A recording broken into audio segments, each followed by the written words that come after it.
HR audit. HR audit. Audit means it is the verification by the other party or third party. Say for example, if you are working for a client, means the client will come for some verification, whether you are properly documenting all your employees' papers, whether you are not hiring the child labor. So that is the verification from the client side. The client will come for a verification to your organization. That is the audit. That is the audit. Audit may be for all the departments. See, even audit can be done for sales department, production department, any other department. So what is the audit in HR department?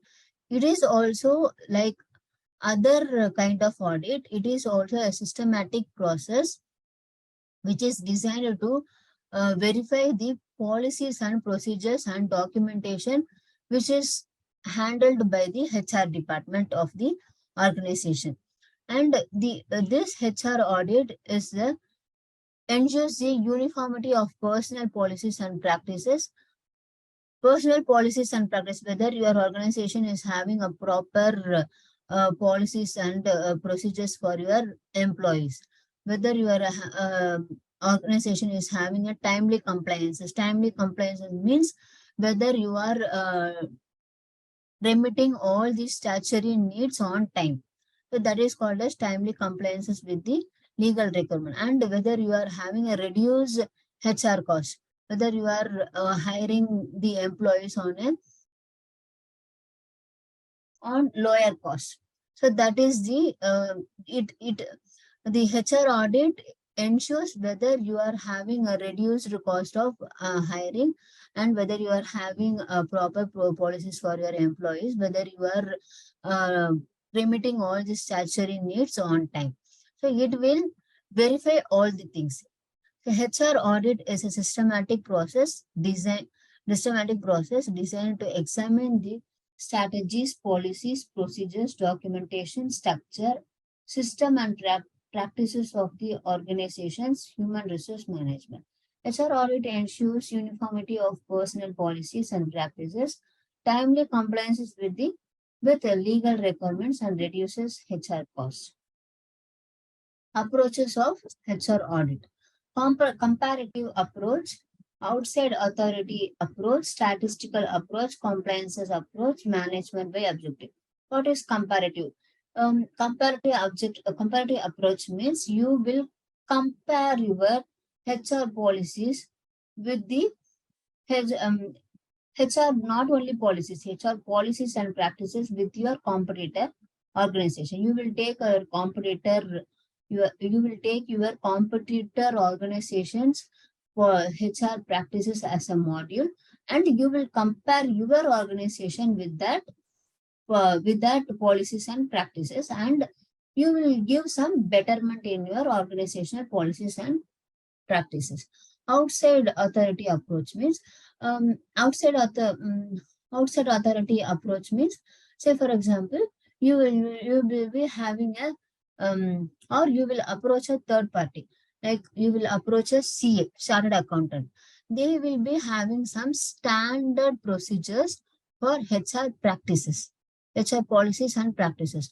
So according to that standard, your organization policies will be developed. This is statistical approach. Statistical measurement consider company's existing information. So you will be having a unique, for your organization, you will be having a unique policies and procedures for years and years. So you will be getting a statistical calculation. So from past 10 years or past 15 years, what is your policies and procedures, and what is the statistics, whether there is an improvement or not. So you will be consider the statistical verification. According to that, your policies and procedures will be developed, or you can change the policies and procedures of your organization. That is, policies and procedures means it is HR policies and procedures. Next is compliances approach. Compliances approach, you will be approaching a labor department, officer in labor department. They will give you some list of policies and procedures. As a HR of the organization, you have to follow. They will give you some list. According to that list, you will be developing the policies and practices in your organization. That is the compliances approach. Management by objective approach. Management, they will be having a specific goals and objectives. According to that goals and objectives, you will be developing the policies and practices of your, you will be developing the human resource policies and practices to improve the performance of the employees, and to measure the performance of their employees. You will be developing the policies and practices of HR in your organization. Next, with this, we have completed the third module. So in this third module, we have discussed the employee that is, we have discussed the disciplinary action of the employees by the organization. We have discussed various laws, that is various acts, that is Contract Labor Act, Apprenticeship Act, Minimum Wages Act, Factories Act, Shop and Establishment Act. So we have discussed various acts by the Indian government. We have discussed the trade union, and we have discussed the importance of HR audit. So with this, we have completed the module number 3.